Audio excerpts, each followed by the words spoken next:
Удар, захват, бросок. Это только одно из спортивных шоу. Дзюдоисты демонстрируют все, чему смогли научиться. И пасмурная погода никому не помеха. Она только охлаждает, шутит спортсмены.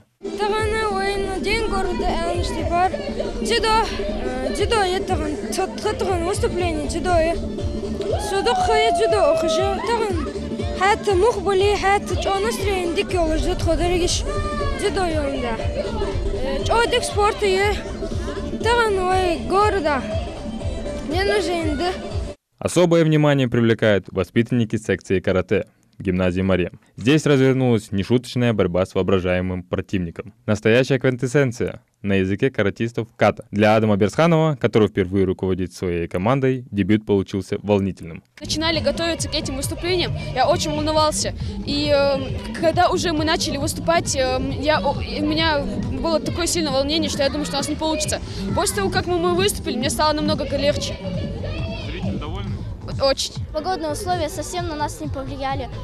Мы очень долго готовились к этим показательным выступлениям, и мы выступили на высшем уровне, и всем зрителям очень понравилось наше выступление. Вооруженные зрители под впечатлением наблюдают за бойцовскими схватками. Впрочем, после увиденного записаться на мастер-класс спешат даже взрослые. Подобное я вижу впервые в Ингушетии.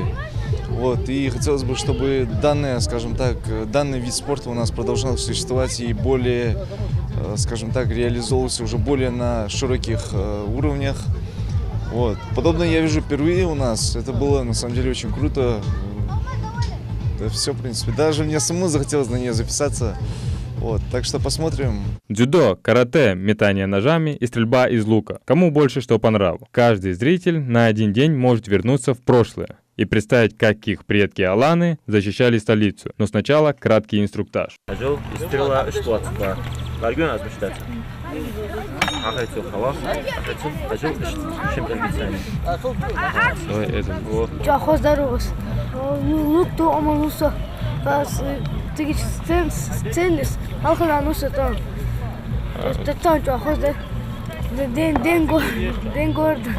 тут понравилось, из лука это стреляли. Мне больше понравилось и все это. Организаторы попытались подготовить как можно больше площадок и пригласить опытных наставников, чтобы каждый смог достойно представить свою команду и заинтересовать других спортом. Нам очень приятно, что нас пригласили на такое мероприятие, так как мы готовились, дети рады вдвойне, так как это их праздник, можно сказать. Занятия и представления по душе смог найти каждый. А поэтому этот день жители и гости республики запомнят как минимум до следующих именин города Солнца. Адам Гулоев, Магомед Даскиев, Новости 24.